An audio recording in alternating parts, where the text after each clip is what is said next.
Hello student. Let's crack UPSC CSC के Hindi platform पर मैं शंकर झा आप लोगों का स्वागत करता हूं। आप अनअकैडमी का सब्सक्रिप्शन कैसे लें और इस सब्सक्रिप्शन को लेकर आप क्या क्या बेनिफिट उठा सकते हैं, इससे पहले आप मेरे बारे में जान।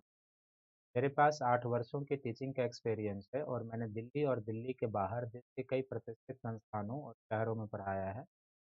मैं हिस्ट्री और ज्योग्राफी ऑप्शनल पेपर तथा सामान्य अध्ययन का सेक्शन पढ़ाता हूँ। मैंने यूपीएससी के 2 बार इंटरव्यू दिए हैं। यूपीएससी के मैंने 3 बार इंटरव्यू दिए हैं और आरपीएससी के मैंने 1 बार इंटरव्यू दिया। ये मेरा अनअकैडमी का टेलीग्राम लिंक है, आप इसे ज्वाइन कर लें, सब्सक्राइब कर लें ताकि क्लास से संबंधित जो भी टाइम होता है, क्लास पीडीएफ और पेपर कटिंग आप यहाँ से प्राप्त कर सकते हैं। अब आप अनअकैडमी का सब्सक्रिप्शन लेना चाहते हैं तो इसके लिए सबसे पहले आपको अपने मोबाइल के प्ले स्टोर से जाके अनअकैडमी का एक लर्निंग ऐप डाउनलोड करना होगा, तब आप अनअकैडमी का सब्सक्रिप्शन और उसके प्रोग्राम का बेनिफिट उठा सकते हैं। जब आप अनअकैडमी का सब्सक्रिप्शन लेते हैं तो आपको क्या-क्या बेनिफिट मिलता है। आपको डेली लाइव क्लास मिलता है और इस लाइव क्लास में आपको अपने एडुकेटर के साथ इंगेज होके डिस्कशन करके क्वेश्चन पूछ के डाउट क्लियर करने का अवसर मिलता है। दूसरा आपको एक लाइव टेस्ट और क्विज मिलता है जिसमें डेली बेस के आधार पर आपको अपने प्रिपरेशन को टेस्ट करने का अवसर मिलता है। तीसरा एक आपको स्ट्रक्चर कोर्स की प्राप्ति होती है जिस निर्धारित समय में आपके यूपीएससी का सिलेबस जो प्री और मेंस का वो कवर करा दिया जाता है। और चौथा आप अनलिमिटेड एक्सेस को प्राप्त करते हैं, अर्थात आप भीड़ का हिस्सा नहीं बनते, देश के सबसे लार्जेस्ट ऑनलाइन एजुकेशन प्लेटफॉर्म से जुड़ जाते हैं, देश के टॉप एडुकेटर से मार्गदर्शन लेते हैं और अनअकैडमी के द्वारा प्रारंभ किए गए मोर देन 15,000 से भी अधिक प्रकार के कोर्सेज जो अनअकैडमी के द्वारा चलाया गया है पीटी यूपीएससी के लिए, मेंस के लिए और इंटरव्यू गाइडलाइन प्रोग्राम से संबंधित है, आप उसका बेनिफिट उठाते हैं। अर्थात अनअकैडमी के एक सब्सक्रिप्शन से आप मल्टी बेनिफिट को प्राप्त करते हैं। अब आप अनअकैडमी के जीएस का सब्सक्रिप्शन लेना चाहते हैं तो इसका 2 प्रकार का सब्सक्रिप्शन है, एक प्लस कोर्स का और दूसरा आइकॉनिक है। तो प्लस कोर्स के 12 मंथ का जो सब्सक्रिप्शन फीस है ये 49,500 रुपया है और यदि आप मेरा रेफरल कोड शंकर वाईटी प्रयोग करेंगे तो 10% डिस्काउंट पाएंगे। तब 12 मंथ का जो सब्सक्रिप्शन है आपको 44,550 में प्राप्त हो जाएगा। और यदि आप 24 मंथ के प्लस कोर्स का सब्सक्रिप्शन लेना चाहते हैं, इसका सब्सक्रिप्शन फीस 72,000 है और यहाँ भी आप मेरा रेफरल कोड शंकर वाईटी प्रयोग करेंगे तो आप 10% इंस्टेंट डिस्काउंट पाएंगे। तब 24 मंथ का प्लस कोर्स का सब्सक्रिप्शन आप 64,800 में प्राप्त कर सकते हैं। साथ ही जीएस का जो दूसरा आइकॉनिक सब्सक्रिप्शन है उसके 12 मंथ का जो सब्सक्रिप्शन फीस है ये 69,500 रुपया है और यदि आप मेरा रेफरल कोड शंकर वाईटी प्रयोग करेंगे तो आप 10% डिस्काउंट पाएंगे। तब 12 मंथ का जो आइकॉनिक सब्सक्रिप्शन है आप 62,550 में प्राप्त कर सकते हैं। यहाँ भी आप 24 मंथ का सब्सक्रिप्शन ले सकते हैं, तो 24 मंथ का जो आइकॉनिक सब्सक्रिप्शन है 1,07,000 का है और यहाँ भी आप मेरा रेफरल कोड शंकर वाईटी प्रयोग करेंगे तो 10% इंस्टेंट डिस्काउंट पाएंगे। तब 24 मंथ का जो आइकॉनिक सब्सक्रिप्शन है आप 96,300 में प्राप्त कर लेंगे। आइकॉनिक सब्सक्रिप्शन में आपको मिलता क्या क्या है, तो डेली लाइव क्लास मिलता है, टेस्ट सीरीज मिलता है, अनलिमिटेड प्रैक्टिस और स्ट्रक्चर शेड्यूल। ये चारों चीजें आपको आइकॉनिक सब्सक्रिप्शन और प्लस कोर्स दोनों में मिलता है। आइकॉनिक सब्सक्रिप्शन में आपको एक्स्ट्रा क्या मिलता है, तो पर्सनल कोच मिलता है, daily mains question answer practice कराया जाता है, स्टडी प्लानर मिलता है और पर्सनल फीडबैक के आधार पर आपकी तैयारी कराई जाती है। तो यह जो आइकॉनिक सब्सक्रिप्शन है आपके लिए सबसे बेहतर है, क्योंकि जब आप यूपीएससी जैसे प्रतिष्ठित सेवा की तैयारी करते हैं जो देश का सबसे टफ कंपटीशन है, तो वहाँ पर एक प्रॉपर मार्गदर्शक आपके पास होनी चाहिए जो आपको सही क्या है क्या गलत है, आपकी प्रिपरेशन कैसे चल रही है, आपको कैसे प्रिपरेशन करना चाहिए, आपके लिखे हुए कंटेंट को चेक करे और आपको उंगली पकड़कर संघ लोक सेवा आयोग धौलपुर हाउस तक पहुंचाने का कार्य करे। तो ऐसा मार्गदर्शक आपको आइकॉनिक सब्सक्रिप्शन में मिलता है।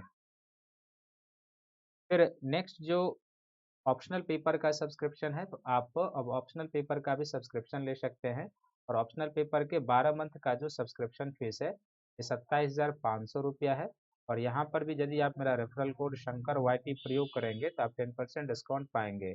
तब 12 मंथ का जो सब्सक्रिप्शन है आप 24,750 में प्राप्त कर लेंगे। तो और मैं ज्योग्राफी ऑप्शनल पेपर शुरू किया हूँ, आप देखते होंगे 2 पीएम इसका समय है अनअकैडमी के यूट्यूब चैनल पर, तो आप इसमें जुड़ सकते हैं। ऑप्शनल पेपर में फ्री क्लासेज होती है मेरे साथ और अपने ऑप्शनल पेपर की तैयारी को आगे बढ़ा सकते हैं। अनअकैडमी के द्वारा अनअकैडमी कॉम्बाट की शुरुआत की गई है। इसमें आप पार्टिसिपेट करके इनरोल करके बहुत सारे प्राइजेस जीत सकते हैं और अपने तैयारी को भी जांच सकते हैं कि आपकी तैयारी किस स्तर की चल रही है। और यूपीएससी के लिए अनअकैडमी के द्वारा जो अब 6 मंथ यूपीएससी प्रीलिम्स के रह गए हैं उसको ध्यान में रखते हुए कई सारे कोर्सेज की शुरुआत की गई है, जो इस तरीके से है आप देखेंगे इसमें। तो 28 दिसंबर को स्टार्ट होने वाला कोर्स है। उस कोर्स में आपको क्या-क्या मिलेगा, तो आपको प्रीलिम्स सिलेबस कवर कराया जाएगा, टॉप एडुकेटर आपका मार्गदर्शन करेंगे, prelims test series with analysis मिलेगा, पीडीएफ स्टडी मटेरियल मिलेगा, डेडिकेटेड डॉट क्लियरिंग सेशन और इंटरव्यू प्रिपरेशन आपका एक साथ ही कराया जाएगा, यानी पीटी से इंटरव्यू तक की आपकी तैयारी कराई जाएगी। और हिंदी इंग्लिश दोनों बैचेस शुरू किए गए हैं। 2021 के लिए 6 महीने का लक्ष्य बैच है, 2022 के लिए 1 साल का है और 2023 के लिए भी 2 साल का है। तो आप इंग्लिश या हिंदी किसी मीडियम के बैच में एडमिशन लेके आप अपनी सफलता को सुनिश्चित कर सकते हैं। और अनअकैडमी का आइकॉनिक सब्सक्रिप्शन का प्राइस हाइक करने वाला है, तो आप में से जो भी कोई अनअकैडमी के आइकॉनिक सब्सक्रिप्शन को लेने का प्लान बना रहा है, आप शीघ्र ले लें ताकि आप प्रेजेंट सब्सक्रिप्शन पर इसको प्राप्त कर सकें, नहीं तो फिर आपको बढ़े हुए सब्सक्रिप्शन पर इसे लेना होगा। तो एक बार फिर से सभी का सांप्रदायिकता और देश के विभाजन के लेक्चर्स जो अभी चल रहे हैं उसमें आज तीसरा लेक्चर है। तो इस तीसरे लेक्चर में आप सभी का स्वागत है और आज हम लोग इस टॉपिक को कंप्लीट करेंगे। तो ध्यान से समझना है, सुनना है और जहाँ पर भी आपकी समस्या होगी वो मेरी कोशिश होगी कि उसको इतना एनालिसिस करके आपके सामने रखा जाए कि आपको किसी भी प्रकार की दिक्कत ना हो। तो टॉपिक के रेलिवेंसी के लिए हम क्या करते हैं कि हम लोग आज फिर इस टॉपिक से जुड़ जाएं। इसके लिए संक्षिप्त में जो अभी तक 2 सेशन में आपने इसके बारे में समझा है, देखा है, तो थोड़ा सा हम रिपीट कर लेते हैं। देन आफ्टर आज के टॉपिक पर हम आपको लिए चलेंगे जहाँ से हम स्टार्ट करना है। तो सबसे पहले पहले क्लास में हम लोगों ने एक इंट्रो करके लिया था कि सांप्रदायिकता को यदि लिखना हो तो इंट्रो कैसे लिखेंगे। फिर दूसरा सेक्शन इसमें हमने उठाया था कि आखिर सांप्रदायिकता क्या है, इसको हमने बताया था। तो इसमें कितने चरण में ये चलता है, क्या इसकी मान्यताएं होती है, ये मैंने आपको बताया था। तीसरा सेक्शन इसमें मैंने दिया था कि क्या मध्यकालीन भारत में सांप्रदायिकता नाम की कोई चीज थी या नहीं थी। तो तमाम चीजें विश्लेषण करने के बाद हम लोगों के सामने निष्कर्ष आया था कि इस प्रकार की कोई चीजें नहीं थी। भारत में अंग्रेजों के आगमन के बाद ही आधुनिक सांप्रदायिक विचारधारा फैला है। फिर चौथा सेक्शन जो हम लोगों ने उठाना शुरू किया था वह है सांप्रदायिकता का कारण और उसका विकास। तो सांप्रदायिकता का कारण और उसके विकास को हम लोगों ने कई पॉइंट के सहारे समझा है, वो सभी पॉइंट आपको याद होगा। आज हम लोग सांप्रदायिकता के विकास और कारण के इसी सीरीज को आगे बढ़ाएंगे और आज इस सीरीज में हम लोग 1909 के एक्ट से शुरू करेंगे। 1909 के एक्ट से, क्योंकि हम लोग जो मुस्लिम लीग की स्थापना हुई थी और लीग की क्या नीति थी उस पर हम लोग चर्चा कर चुके हैं। तो आज 1909 के एक्ट से चलेंगे और इसको हम लोग ले चलेंगे 1947 तक, देश के विभाजन तक। तो आइए सभी लोग, और अब हम लोग इस टॉपिक पर चर्चा को आगे बढ़ाते हैं। तो हम भी एक हेडिंग बनाते हैं और आप लोग भी एक हेडिंग बनाएंगे कि शाम 1909 का एक्ट और इसमें किस तरीके से सांप्रदायिकता का क्या होता है उस पर हम लोग चर्चा करते हैं। तो 1909 का इंडियन काउंसिल एक्ट एक हेडिंग होगा, 1909 का एक्ट और सांप्रदायिकता और सांप्रदायिकता, ये इसका एक हेडिंग हो जाएगा। तो इस सेक्शन में हम लोग जो अब चर्चा करने जा रहे हैं इसका हेडिंग ये होगा, धीरे धीरे ये आगे बढ़ते जाएगा। तो इस एक्ट के बारे में पूरी तरीके से हमें जानने की अभी कोई ज़रूरत नहीं है, क्योंकि इस एक्ट का जो हम लोग कॉन्स्टिट्यूशनल डेवलपमेंट पढ़ते हैं तो उसमें आ जाता है। तो यहाँ पर हमें सबसे मूल जानना क्या है कि इस एक्ट के तहत अंग्रेजों के द्वारा क्या किया गया था कि मुसलमानों के लिए पृथक निर्वाचन की व्यवस्था की गई। मुसलमानों के लिए पृथक निर्वाचन की व्यवस्था की गई, सेपरेट पृथक निर्वाचन की व्यवस्था, यानी कि मुस्लिम लीग ने जिसकी डिमांड की थी वो अंग्रेजों के द्वारा पृथक निर्वाचन की व्यवस्था इस एक्ट के तहत अंग्रेजों ने पूरी कर दी। और ये जो पृथक निर्वाचन की व्यवस्था की थी, बेसिकली क्या था कि यह भी अंग्रेजों की बांटो और राज करो की जो उनकी नीति थी उसी पर आधारित थी। बांटो राज करो की नीति पर आधारित थी, क्योंकि इसके माध्यम से वह जानते थे कि एक साथ कई शिकार कर लेंगे। क्योंकि इसके माध्यम से पहला तो ये हुआ भी कि हिंदू और मुस्लिम संप्रदाय के बीच जो है वो वैमनस्य बढ़ते गए आगे चलकर। और दूसरा इसके अंतर्गत क्या हुआ कि कांग्रेस में भी विभाजन हो गया। कांग्रेस में भी इसके के कारण क्या हुआ, विभाजन या यह मतांतर का कारण बन गया। क्योंकि ये आया तो 1909 में एक्ट था, लेकिन इस पर चर्चा 1905-6 से ही शुरू होने चुकी थी कि कौंसिल एक्ट आएगा। और कौंसिल एक्ट के सुधार को लेकर इसको स्वीकार करना चाहिए या नहीं स्वीकार करना चाहिए, इस पर भी कांग्रेस में मतांतर था। और सूरत विभाजन का जो 1907 में हुआ था, यह एक कारण बन गया था। तो अंग्रेजों की जो बांटो और राज करो की नीति थी, उसका एक ये पुष्ट एग्जाम्पल है 1909 में जो पृथक निर्वाचन की व्यवस्था की गई। अब इस पृथक निर्वाचन का क्या हुआ कि यहाँ से जब शुरू हुआ तो 1919 के अधिनियम में भी बढ़ाया गया किसी संप्रदाय के लिए, और 1935 का जो इंडियन काउंसिल एक्ट था, इसमें भी पृथक निर्वाचन की व्यवस्था की गई थी। 1932 में भी आपने देखा था कि जो रैमजे मैकडोनाल्ड थे, उन्होंने कम्युनल अवार्ड की घोषणा की थी। वह भी भारतीय समाज को अंदरूनी तौर पर तोड़ने और विभाजित करने का काम था। लेकिन गांधी के सूझबूझ से यहाँ पर फिर पूना पैक्ट होता है, जो गांधी और अंबेडकर के बीच होता है। और यहाँ पर क्या होता है कि जो पृथक निर्वाचन की व्यवस्था दलितों के लिए की गई थी, उसको अमान्य कर दिया जाता है। लेकिन दलितों के लिए, उनके लिए केंद्रीय विधानसभा में और जो प्रांतीय जो विधानसभा थे, उनमें सीटों का आरक्षण कर दिया जाता है। तो कांग्रेस की ये नीति 1909 के एक्ट के बाद 1919 से लेकर 1935 के एक्ट तक बदस्तूर जारी रहा, कोई परिवर्तन नहीं हुआ। और इस एक्ट ने एक तरीके से आप कह सकते हैं कि उस विषदंत को बो दिया, उस विषदंत को बो दिया जो धीरे धीरे आगे बढ़ना शुरू हुआ। और इसका जो एक्चुअल आउटपुट है वो 1947 में देश विभाजन के रूप में आया। तो इस एक्ट पर कई सारे मेंस में आपसे पूछे जाते हैं, जैसे कि केटी शाह का इस पर एक स्टेटमेंट है कि 1909 के एक्ट ने भारत में उभरते हुए लोकतंत्र को मार डाला। वास्तव में एक ऐसी प्रक्रिया की शुरुआत की थी, एक ऐसे बीज को बो दिया, एक ऐसे विषदंत को बो दिया, जिसके कारण भारत में सांप्रदायिकता बढ़ती गई और देश के विभाजन का यह एक प्रमुख कारण बना, भारत के समाज को बांटने का कारण बन गया। और आगे भी अंग्रेजों की यह नीति जारी रही।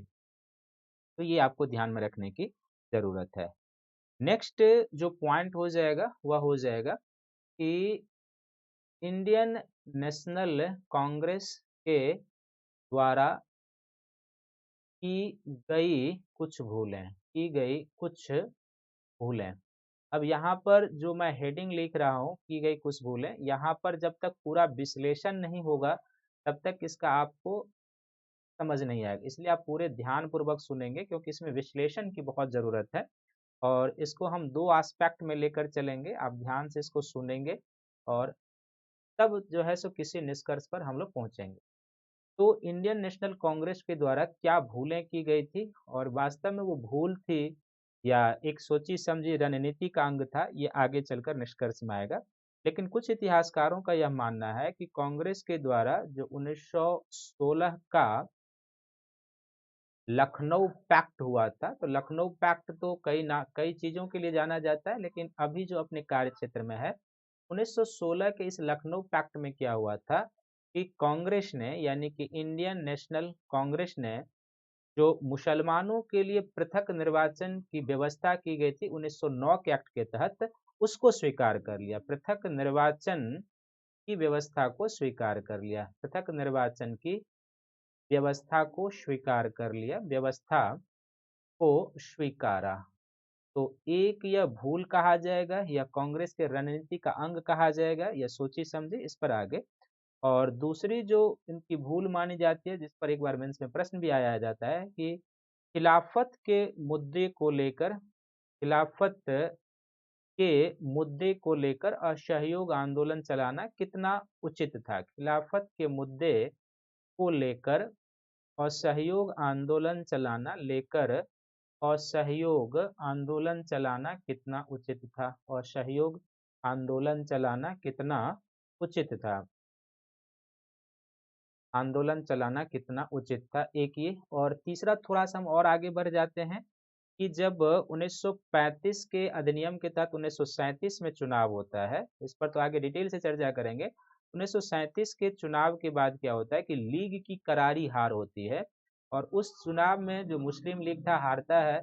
तो उसके बाद मोहम्मद अली जिन्ना जो उस समय लीड को लीड करते रहते हैं ना, कांग्रेस के पास कहते हैं कि कुछ प्रांतों में मिली जुली सरकार बनाने का सुझाव रखा था, तो कांग्रेस ने उसे इनकार कर दिया था। ये कुछ इतिहासकार आरोप लगाते हैं। तो 1937 के चुनाव के बाद लीग द्वारा मिली जुली सरकार, लीग द्वारा सरकार बनाने, यानी मिली जुली सरकार, सरकार बनाने के प्रस्ताव को अस्वीकार करना, बनाने के प्रस्ताव को अस्वीकार करना, प्रस्ताव को अस्वीकार करना, कुछ इस तरीके के जो मुद्दे हैं उस पर कांग्रेस पर दोषारोपण किया जाता है कि कांग्रेस ने इस चीजों पर भूल की। इस पर चर्चा करने से पहले हम थोड़ा सा आप यहाँ भी आ जाते हैं।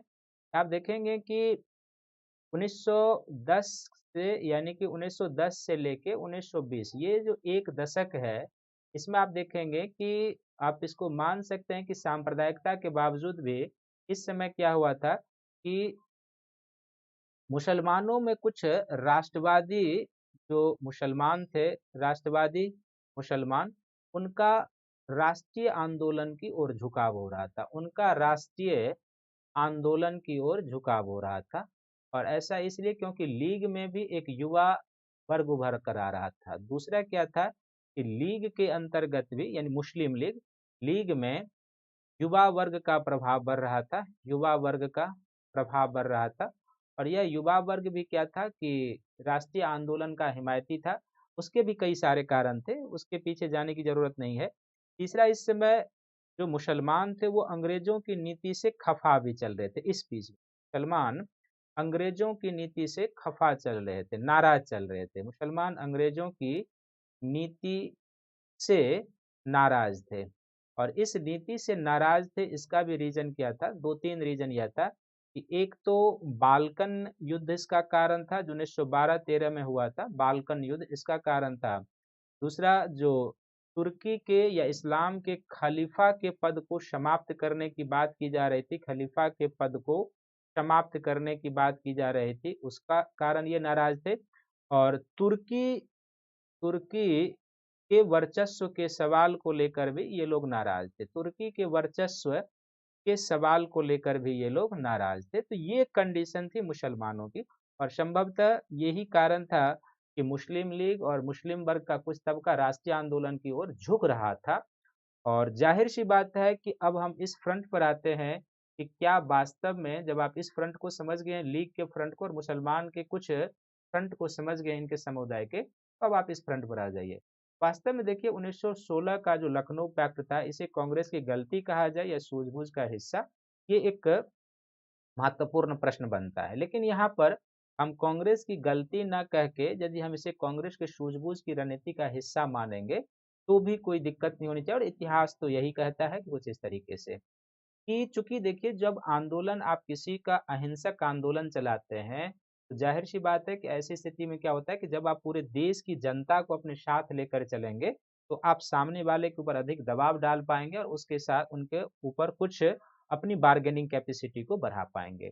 तो संभव है कि कांग्रेस ने इसी उद्देश्य को ध्यान में रखकर लीग के लखनऊ, और सरकार ने तो दे ही दिया था, कांग्रेस के न मानने से भी सरकार उसको लागू कर ही देती। सबसे बड़ी बात यह थी कि चूंकि कानून बनाना, कानून क्रियान्वित करवाना ब्रिटिश सरकार के हाथ में था, तो कांग्रेस मानती या ना मानती, ब्रिटिश सरकार उसे लागू कर ही देती, वैसे भी लीग की जीत होती। तो यहाँ पर लीग की बातों को मानकर कांग्रेस ने एक तरीके से लीग को अपनी ओर आकर्षित करने का प्रयास किया, मुस्लिम तबका को अपनी ओर आकर्षित करने का प्रयास किया, यानी कि राष्ट्रीय आंदोलन को उसे खींचने का प्रयास किया। और इसका मूल उद्देश्य यही था कि कांग्रेस और मुस्लिम लीग यदि आपस में मिल जाएंगे, तो फिर क्या होगा कि अंग्रेजों के ऊपर एक दबाव बनाया जा सकता है, उनसे संवैधानिक सुधार अच्छे प्राप्त किए जा सकते हैं, कांग्रेस अपनी बार्गेनिंग कैपेसिटी बढ़ा सकती थी, और राष्ट्रीय आंदोलन का सामाजिक दायरा बढ़ जाएगा। ऐसा हुआ भी कि यदि इस पैक्ट में पृथक निर्वाचन की मांग को स्वीकार किया गया, तो लीग ने भी कांग्रेस की बात को स्वीकारा कि ठीक है, राष्ट्रीय आंदोलन में हम आपके साथ हैं। और उसके बाद लीग और कांग्रेस दोनों का कॉमन दस्तावेज सामने आता है, सरकार के सामने रखा जाता है। कि ये हमारी मांगे हैं, आप इसको स्वीकार करें, तो हम नहीं तो आंदोलन चलाने के लिए आगे बढ़ेंगे। तो यहाँ तक इसे भूल ना कहा जाए बल्कि रणनीति का हिस्सा। लेकिन इससे ये ज़रूर हुआ कि मुस्लिम लीग की बार्गेनिंग कैपेसिटी थोड़ी-सी बढ़ गई। दूसरा क्या था कि खिलाफत के मुद्दे पर असहयोग चलाना कितना उचित था, तो यहाँ पर आप देखेंगे कि इसके कारण क्या हुआ था कि दो 1916 के पैक्ट के बाद क्या था कि हिंदू मुस्लिम एकता एक सांप्रदायिकता के दौर में भी काफी नजदीक से गुजरा। और जाहिर सी बात है कि गांधी जी को लगा कि खिलाफत एक ऐसा मुद्दा है जिसको उछालकर या जिसको उठाकर हम पूरे मुस्लिम समाज को आंदोलन से जोड़ सकते हैं। इधर के समाज के लोग हमसे जुड़े हैं, तो एक बड़ा जन आंदोलन चलाया जा सकता है जिसका सामना करना ब्रिटिश सरकार के लिए काफी कठिन काम होगा।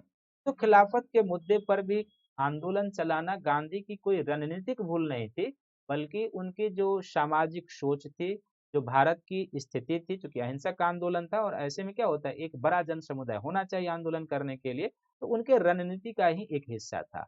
हाँ, लेकिन यहाँ पर यह जरूर था कि यह आंदोलन इस मुद्दे पर चलाया गया जिसका भारत में कोई आधार नहीं था।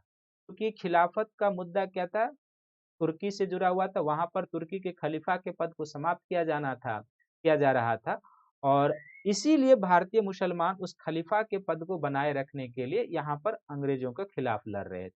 यानी कि इसका अर्थ यही निकलता है, उनका राष्ट्रीय आंदोलन से जुड़ाव नहीं था, बल्कि भारत के भूमि के बाहर जो खलीफा के पद को लेकर वर्चस्व संघर्ष चल रहा था, उसको बनाए रखने को लेकर वो आंदोलन कर रहे थे।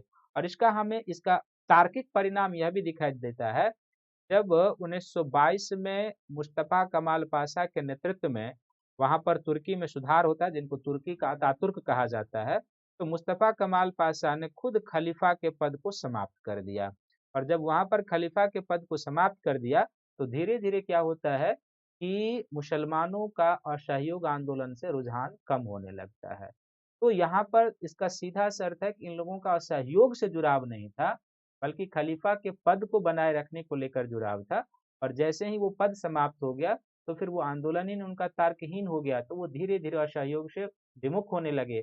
और असहयोग आंदोलन के बाद जो है सांप्रदायिकता काफी तेजी से आगे बढ़नी शुरू होती है। और 1937 के चुनाव की जहां तक बात है कि 1937 के चुनाव में जैसे कि जब चुनाव हुआ, तो मुस्लिम लीग जो है अपने जीते हुए जो उनके लिए निर्धारित सीट था वो भी नहीं जीत पाए थे, बिल्कुल हाशिए पर आ चुके थे।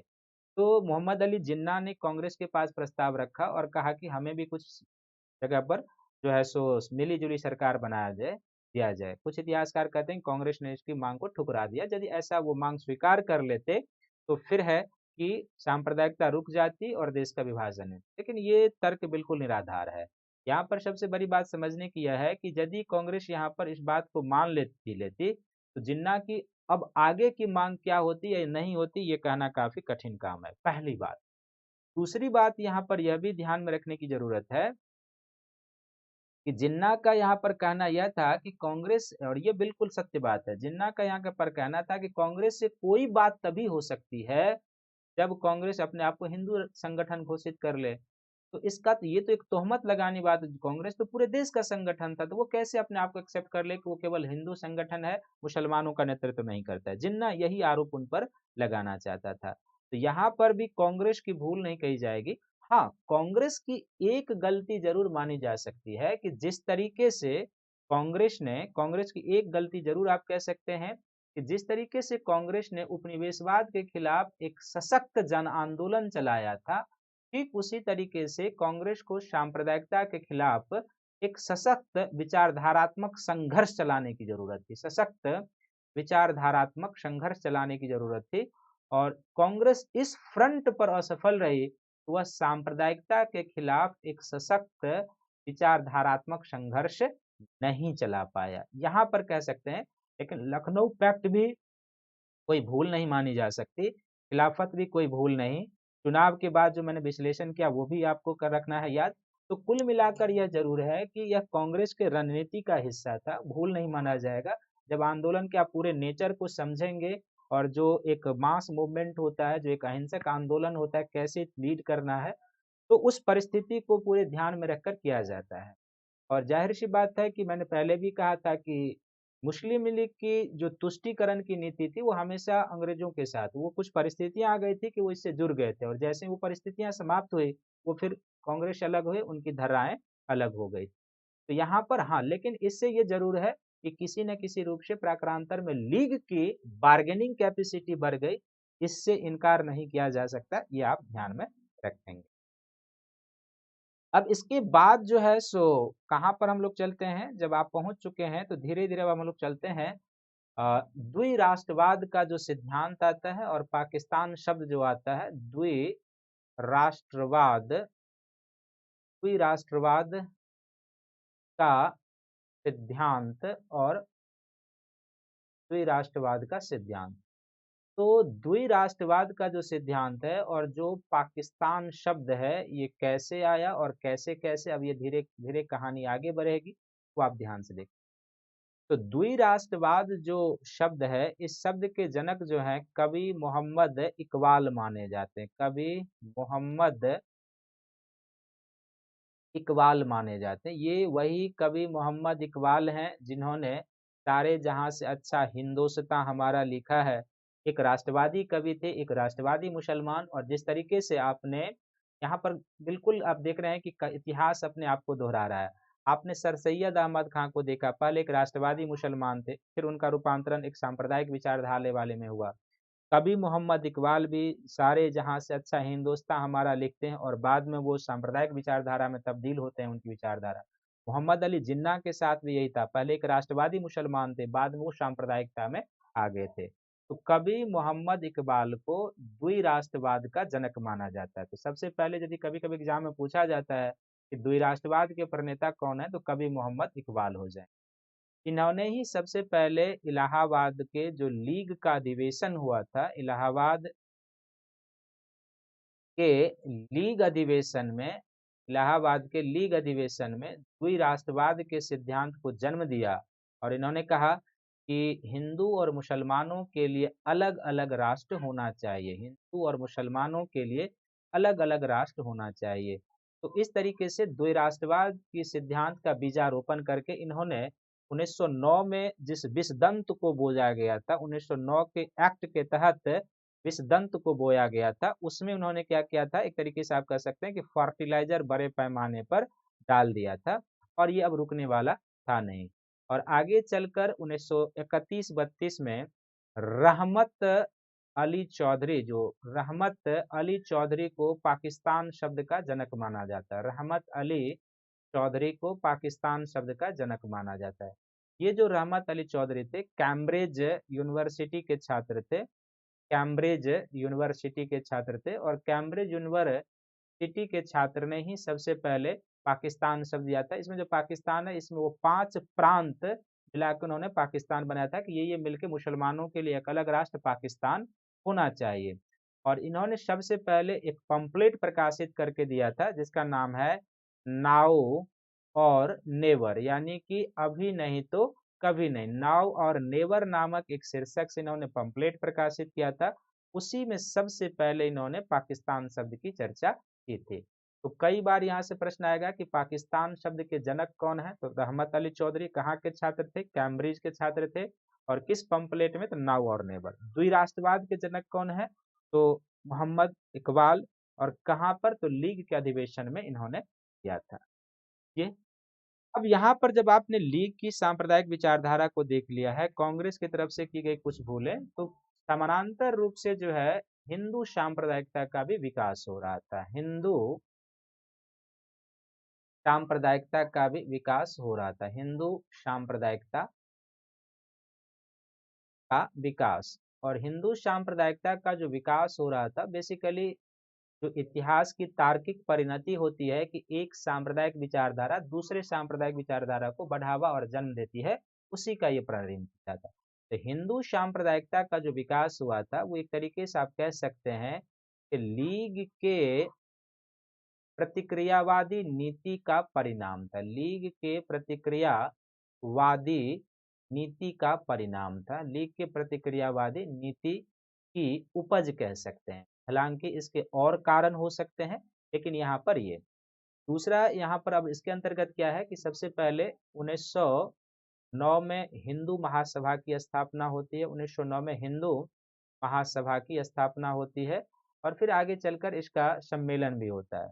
तो हिंदू महासभा के एक प्रमुख नेता जो लालचंद थे, उन लालचंद का एक स्टेटमेंट है जिससे आप यह समझ सकते हैं।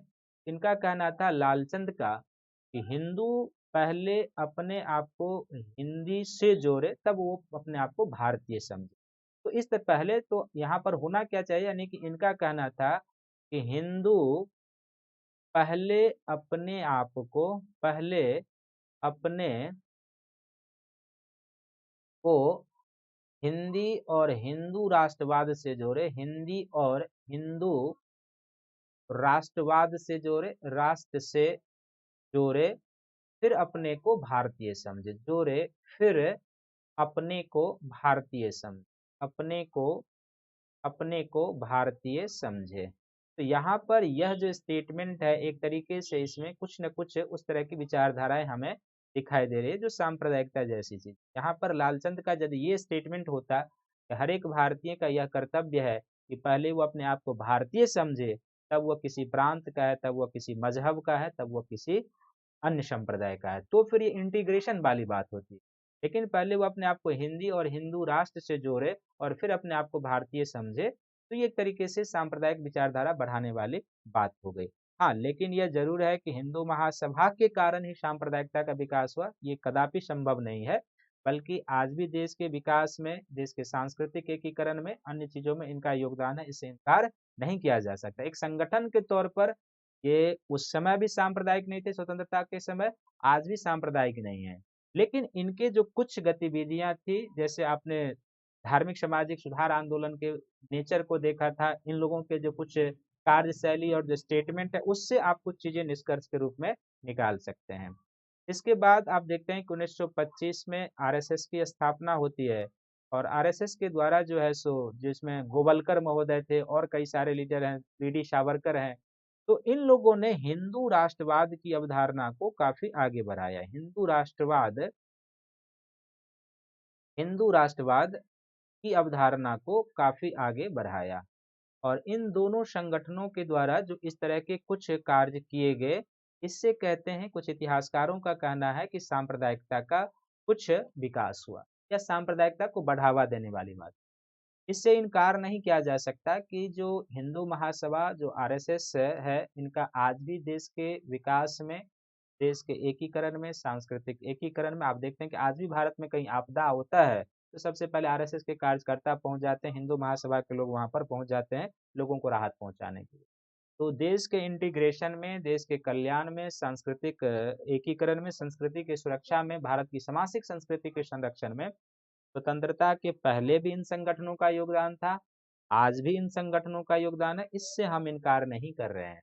लेकिन कहीं न कहीं इनके द्वारा जो इनकी कार्यशैली थी, जो इनके कार्य करने के तरीके थे, इसने किसी न किसी रूप में प्रतिक्रियावादी नीति के ही उपज के रूप में सांप्रदायिकता को बढ़ावा देने का प्रयास किया। जैसे मैंने कहा कि लालचंद जी का जो स्टेटमेंट है, यह स्टेटमेंट यदि रहता है कि हम पहले भारतीय हैं, फिर किसी मजहब, धर्म, भाषा से हैं, तो फिर ये इंटीग्रेशन वाली बात हो जाती। तो ये यहाँ पर, हाँ, लेकिन यहाँ पर आपको जब भी हिंदू सांप्रदायिकता का लिखेंगे तो लेखन शैली आपको बहुत सोच समझ कर करना होगा, कठोर शब्दों से बचना होगा और बहुत ही जो इतिहास में सत्य के बिल्कुल नजदीक और सत्य है वही लिखना है, ये ध्यान में रखने की जरूरत है। और हमने भी वही कोशिश की है कि जो सत्य है वही हमने आपके पास रखने का प्रयास है। अब जो सांप्रदायिक विचारधारा आगे बढ़ती है, तो अब आप आगे बढ़ते हैं कहाँ से, तो 1937 का चुनाव, 1937 का चुनाव और सांप्रदायिकता, 1937 का चुनाव और सांप्रदायिकता। यहाँ से आपको और कंसस होकर सुनना है ध्यानपूर्वक, क्योंकि अब हम लोग धीरे धीरे उग्र सांप्रदायिकता के दौर में प्रवेश कर चुके हैं, क्योंकि 1937 के बाद यह जो सांप्रदायिकता होती है अपने उग्र दौर में प्रवेश कर जाती है। 1937 के चुनाव से उग्र सांप्रदायिकता कैसे फैलती है, तो 1937 का जब चुनाव हुआ था तो उस समय जो ब्रिटिश भारतीय 11 प्रांत थे, ये ध्यान में रखेंगे। इस ब्रिटिश भारतीय 11 प्रांत में 6 प्रांतों में कांग्रेस को पूर्ण बहुमत मिला था, 6 प्रांतों में इंडियन नेशनल कांग्रेस को पूर्ण बहुमत मिला था। यहाँ पर इनको सरकार बनाने के लिए किसी की जरूरत नहीं थी और साथ ही इन्होंने दो प्रांतों में मिली जुली सरकार बना ली थी। दो प्रांतों में मिली जुली सरकार बना ली थी, मिली जुली सरकार बना ली थी, ये ध्यान में रखेंगे। और जो बंगाल और सिंध था, जो बंगाल और सिंध था, तो बंगाल और सिंध में भी दो अलग पार्टियों ने सरकार बना ली थी मिली जुली। एक में बंगाल में जो था सो अलग पार्टी की सरकार, सिंध में अलग पार्टी की। 6, 2, 8, 2, 10 एक ही प्रांत बचे। तो इस चुनाव में क्या हुआ था कि सबसे पहले लीग की यानी मुस्लिम लीग की करारी हार हुई थी, करारी हार हुई थी, मुस्लिम लीग की करारी हार। और करारी हार क्या हुआ था कि लीग अपने आरक्षित सीट को भी नहीं बचा पाई थी, अपने आरक्षित सीट को भी नहीं बचा पाई थी, आरक्षित सीट नहीं जीत पाई थी, आरक्षित सीट नहीं जीत पाई थी। और जाहिर सी बात है कि जब आरक्षित सीट नहीं जीत पाई थी तो इसके आगे क्या था कि चूंकि इस समय लीग का नेतृत्व मोहम्मद अली जिन्ना कर रहे थे। जब आप किसी पार्टी का लीड कर रहे हो और उसके लिए आरक्षित जो सीट है आप भी नहीं बचा पाए, तो यहाँ पर इस चुनाव के बाद क्या हो गया था कि जिन्ना अब पूरी तरीके से एक तरीके से सांप्रदायिक हो चुके थे, जिन्ना सांप्रदायिक हो चुके थे, जिन्ना सांप्रदायिक हो चुके थे। और क्यों हो चुके थे और इसका सारा एग्जाम्पल है हो चुके थे। और इसका मैं आपको एग्जाम्पल देता हूं, तब आप देखिए। जैसे मैंने कहा कि पहले जिन्ना क्या थे, एक राष्ट्रवादी मुसलमान थे, क्योंकि 1908 में जब तिलक के अगेंस्ट मुकदमा चल रहा था उन्होंने उसकी पैरवी की थी, वकालत उन्होंने किया था। 1906 में दादा भाई नौरोजी जब कांग्रेस के अध्यक्ष बने थे तो उनके व्यक्तिगत सचिव के रूप में उन्होंने काम किया था। तो बिल्कुल कांग्रेस से जुड़े थे, राष्ट्रवादी थे। जब तिलक और एनी बेसेंट के द्वारा होम रूल लीग आंदोलन चलाया जा रहा था तो उन्होंने उसकी सदस्यता ली थी। तो वो थे, लेकिन धीरे धीरे वो सांप्रदायिक विचारधारा की ओर गए और यहाँ पर आकर पूरी तरीके से सांप्रदायिक हो गए। और इसके बाद जो है जिन्ना क्यों सांप्रदायिक और क्यों बढ़ते हैं सांप्रदायिक विचारधारा की ओर, तो इसका सबसे पहला कारण क्या था कि चूंकि लीग की करारी हार हुई थी, लीग अपने आरक्षित सीट भी नहीं जीत पाई थी, तो इसके कारण क्या था कि जिन्ना का राजनीतिक करियर अब संकट की स्थिति में था। जिन्ना का राजनीतिक करियर अब संकट की स्थिति, राजनीतिक करियर क्या था, संकट की स्थिति में था, करियर संकट में। क्योंकि आज भी भारतीय चुनाव में आप देख लें, यदि कोई पार्टी का लीडर है और यदि वो उसके लिए निर्धारित सीट नहीं जीत पाएगा तो उस पार्टी का जो वो लीडर है उसका अपना तो अस्तित्व ही लगभग अगले चुनाव तक समाप्त हो जाता है आज की भारतीय राजनीति में। तो उस समय भी आप समझ सकते हैं जिन्ना की राजनीतिक करियर संकट में था। अब जिन्ना ने क्या किया कि एक तरीके से क्या करते हैं, इसके बाद जो जिन्ना की नीति होती है, जिन्ना की नीति को आप समझेंगे तो सबसे पहले क्या करते हैं कि वो पहला, अब इस उग्र जो सांप्रदायिकता की ओर बढ़ते हैं तो पहला यहाँ से उनका स्टेटमेंट होता है इस्लाम खतरे में है। पहला इनका स्टेटमेंट क्या आता है, इस्लाम खतरे में है, इस्लाम खतरे में है। यानी कि इसका अर्थ यह हुआ कि अब उन्होंने क्या किया कि धर्म के भय की राजनीति, धर्म के भय की राजनीति करनी शुरू की, धर्म के भय की राजनीति या भय के राजनीति का दोहन करना शुरू किया। इस्लाम खतरे में है, धर्म के भय की राजनीति करनी शुरू कर दी। और आज भी भारत चाहे कितना भी 72-73 साल भारत की स्वतंत्रता के हो गए, लेकिन धर्म के नाम पर आज भी भारतीय मर मिटने को तैयार हैं। तो ये 1937 की स्थिति है, इससे आप अंदाजा लगा सकते हैं। इसके अतिरिक्त इनके बाद आप देखते होंगे कि इन्होंने क्या किया कि कांग्रेस के साथ, जैसे मैंने पहले भी बताया कि कांग्रेस के साथ कोई इनका नीति बन गया, कांग्रेस को बिल्कुल एक ऐसी स्थिति में ला देना कि वो बातचीत करने की स्थिति में नहीं रहती। इनका कहना था कि कांग्रेस से कोई बातचीत तभी होगी जब कांग्रेस अपने आप को हिंदू संगठन घोषित कर ले, कांग्रेस अपने आपको हिंदू संगठन घोषित कर ले, अपने आप को हिंदूवादी संगठन घोषित कर ले, हिंदूवादी संगठन घोषित कर ले। तो ये तो कांग्रेस थी भी नहीं और ये कांग्रेस के लिए संभव भी नहीं था। तो ये, और चौथा इसके बाद जिन्ना क्या करते हैं कि चूंकि जो चुनाव हुआ था तो कांग्रेस की जो सरकारें बनी थी, तो इन्होंने क्या किया कि कांग्रेस शासित प्रांतों में मुसलमानों पर अत्याचार होता है उस पर उन्होंने रिपोर्ट तैयार करवा दिया और वह रिपोर्ट प्रकाशित किया ताकि इस्लाम जो मुस्लिम संप्रदाय के लोग हैं उनको भड़काया जा सके, उनमें धार्मिक उन्माद लाया जा सके और उनका जो सीट नहीं जिता पाए थे वो चीजें दब जाए और इस्लाम खतरे में है उसके भाई का दोहन करके एक विचारधारा को लेकर आगे वो निकल पड़े। और इस समय आप देखेंगे कि कांग्रेस शासित प्रांतों में क्या होता है कि जहां पर भी थे, जबकि ऐसी कोई बात नहीं थी, कहीं पर मुस्लिमों को दबाया नहीं जा रहा था, सभी जगह समान स्थिति थी, लेकिन उन्होंने कांग्रेस शासित प्रांतों में 3 रिपोर्ट तैयार करवाया, जिसमें एक है पीर रिपोर्ट, पीरपुर रिपोर्ट तैयार करवाया गया। इस रिपोर्ट में बताया गया कि कांग्रेस शासित प्रांतों में मुसलमानों पर अत्याचार होता है। फिर उन्होंने एक शरीफ रिपोर्ट तैयार कराया था। इस शरीफ रिपोर्ट में भी यह दिया गया था कि मुस्लिम कांग्रेस शासित प्रांतों में मुसलमानों पर अत्याचार हो रहा है।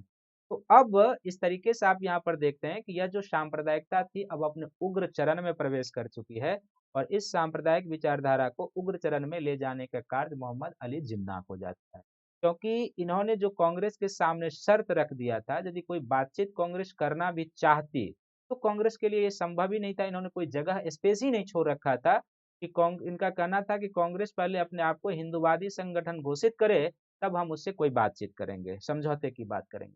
तो कांग्रेस बिल्कुल कोई हिंदुवादी संगठन थी नहीं, पूरे देश का प्रतिनिधित्व कर रही थी, पूरे देश के सभी धर्म, भाषा, संस्कृति, संप्रदाय के लोगों का प्रतिनिधित्व कर रही थी, राष्ट्रीय आंदोलन और राष्ट्रीय एकता की प्रतीक थी उस समय कांग्रेस। तो कांग्रेस के लिए संभव था नहीं, इसलिए कांग्रेस और जिन्ना के बीच अब समझौते की बातचीत संभव ही नहीं।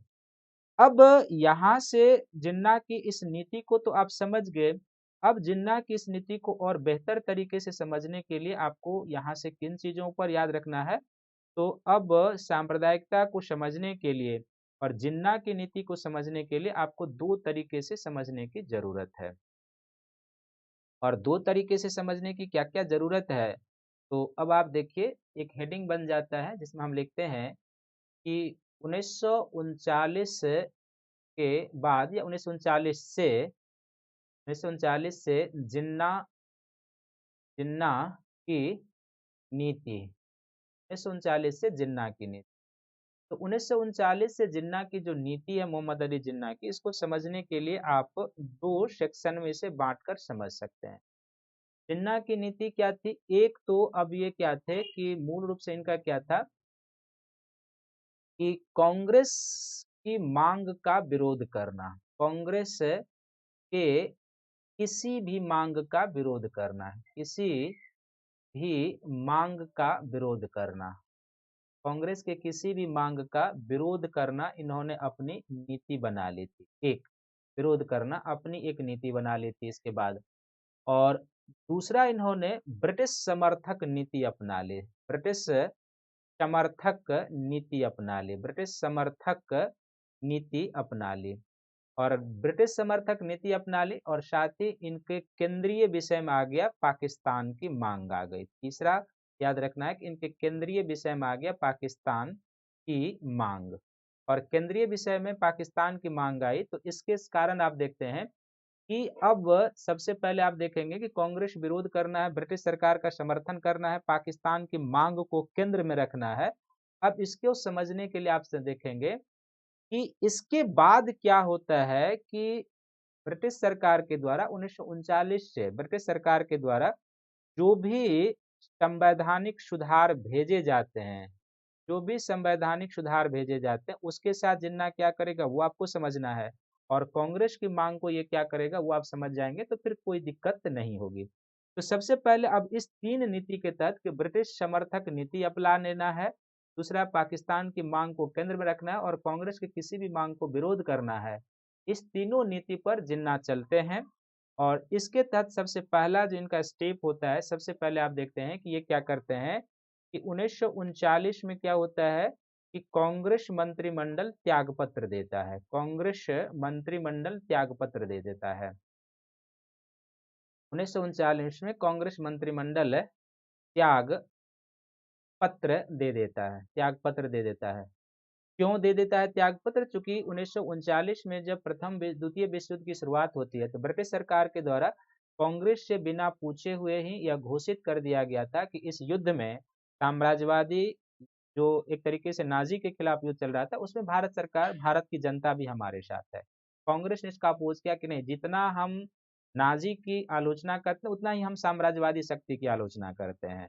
तो इनका कहना था कि युद्धजन्य परिस्थितियों में हम कांग्रेस की कुछ मांग थी वो फुलफिल हो तभी हम युद्धजन्य परिस्थितियों में आपका समर्थन कर सकते हैं, अन्यथा हम आपका समर्थन नहीं करेंगे। ब्रिटिश सरकार ने इनकी मांगों को माना नहीं, तो फिर नैतिकता यही बनती थी कि कांग्रेस मंत्रिमंडल त्याग पत्र दे दे, और यही कारण है कि 1939 में कांग्रेस मंत्रिमंडल ने त्याग पत्र दे दिया। लेकिन जिन्ना क्या करते हैं कि जब कांग्रेस मंत्रिमंडल त्याग पत्र दे देती है तो जिन्ना के द्वारा इस दिवस को मुक्ति दिवस के रूप में मनाया जाता है। तो आप इनकी नीति को समझ सकते हैं कि जिन्ना के द्वारा जिस तारीख को कांग्रेस मंत्रिमंडल के द्वारा त्यागपत्र दिया जाता है प्रांतों में, उसे मुक्ति दिवस के रूप में मनाया जाता है, मुक्ति दिवस के रूप में मनाया जाता है, ये ध्यान में रखेंगे, लिबरेशन डे के रूप में मनाया जाता है। तो एक इनकी नीति को समझने के लिए। दूसरा आप देखेंगे कि इसके बाद जिन्ना का क्या होता है कि जो भी संवैधानिक सुधार ब्रिटिश सरकार के द्वारा लाए जाते हैं उसमें यदि पाकिस्तान कहीं से दिखाई दे रहा है तब तो उस संवैधानिक सुधार का समर्थन करना है, और यदि उसमें पाकिस्तान नहीं दिखाई दे रहा या सरा गला पाकिस्तान दिखाई दे रहा है तो फिर उसकी आलोचना करनी है। तो 1939, अब 1940 में सबसे पहले क्या किया जाता है कि लीग का लाहौर अधिवेशन होता है। 1940 में लीग का लाहौर अधिवेशन होता है और इस लाहौर अधिवेशन में पाकिस्तान प्रस्ताव पारित कर दिया जाता है, पाकिस्तान प्रस्ताव पारित कर दिया जाता है, पाकिस्तान प्रस्ताव पारित। इसीलिए मैंने आपको बताया कि 1939 के बाद जिन्ना की केंद्रीय नीति में पाकिस्तान आ जाता है, पाकिस्तान की मांग को आगे बढ़ाना है। इसलिए ब्रिटिश समर्थक नीति, क्योंकि पाकिस्तान देगा कोई तो ब्रिटेन ही दे सकता था, कांग्रेस तो दे नहीं सकती थी, और इसलिए कांग्रेस के किसी भी मांग का विरोध करना इनकी नीति बन गई। फिर आगे और बढ़ते हैं और तीसरा क्या होता है कि 1943 में लीग का कराची में अधिवेशन होता है। 1943 में लीग का कराची में अधिवेशन में होता है और इसमें जिन्ना या लीग के द्वारा नारा दिया जाता है बांटो और जाओ, बांटो और जाओ का नारा दिया जाता है, बांटो और जाओ, यानी कि भारत का विभाजन कर दे ब्रिटेन और यहाँ से फिर चले जाए। तो इस तरीके से बिल्कुल आप देख रहे हैं कि 1939 के बाद जो जिन्ना की पॉलिसी हो गई है वो क्या हो गई है, कांग्रेस विरोधी हो गई है, ब्रिटिश समर्थक हो गई एक तरीके से, और उसके केंद्रीय तत्व में आ चुका है पाकिस्तान की मांग, जो 1940 में लाहौर प्रस्ताव पर आप देख रहे हैं कि पाकिस्तान पारित हुआ और कराची में बांटो और जाओ की नीति का समर्थन करते हैं, घोषित करते हैं, इस तरीके से जाती है। आप देखते हैं कि 1942 में जब भारत छोड़ो आंदोलन होगा तो लीग उससे, तो लीग तो वैसे भी सभी आंदोलन से दूर थे लेकिन यहाँ भी दूर रहते हैं, 42 में भारत छोड़ो आंदोलन से पूरी दूरी बनाए रखते हैं, तो चौथा पॉइंट वो भी लिख सकते हैं आप।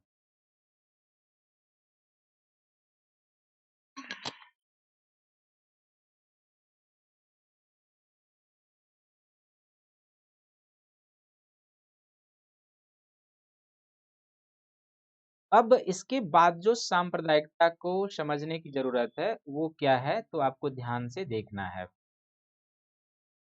अब क्या है कि जो 1940 से लेके 1940 से लेके 1947 तक का चरण है सांप्रदायिकता का, इसको बेसिकली हम लोग क्या कहते हैं, समझौते एवं वार्ताओं का दौर, समझौते एवं वार्ताओं का दौर, समझौते एवं वार्ताओं का दौर।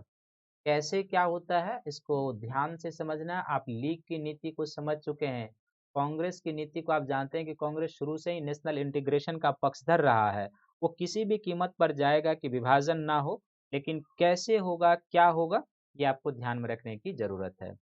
तो यहाँ पर एक तरीके से जो समझौते वार्ता होते हैं इसको दो विंग के रूप में आपको समझना है। इसके बाद दो विंग के रूप में क्या समझना है, कुछ समझौते और वार्ताओं का दौर चलता है लीग और कांग्रेस के बीच, लीग और कांग्रेस के बीच कुछ समझौते वार्ताओं का दौर चलता है लीग और कांग्रेस के बीच।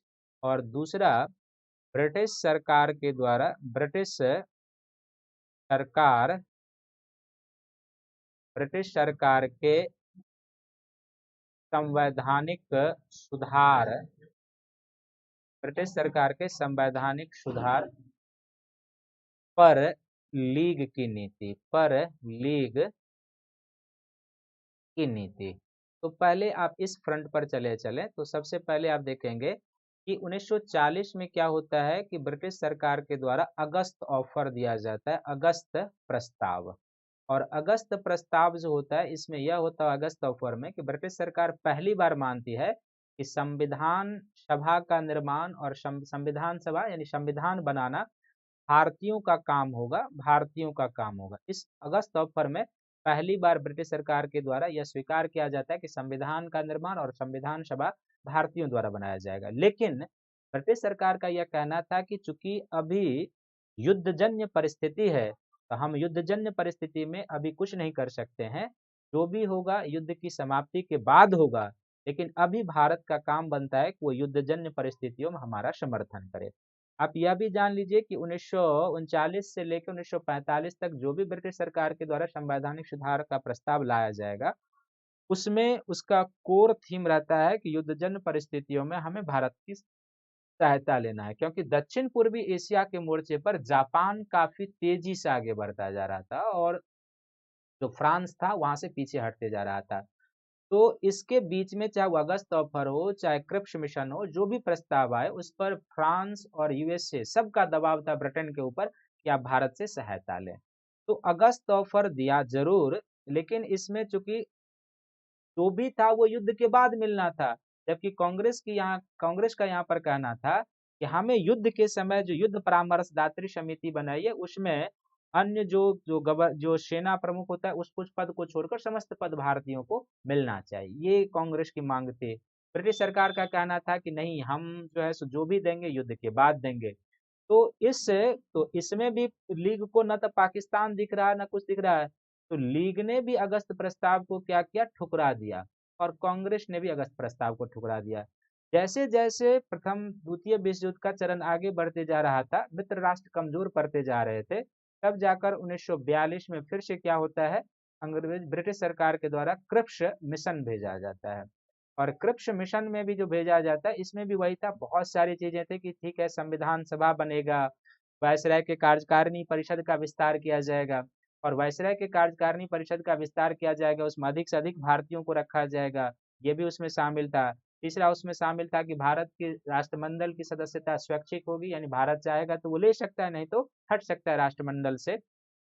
लेकिन इस युद्धजन्य परिस्थिति हमें आपका समर्थन चाहिए, ये इसमें शामिल था।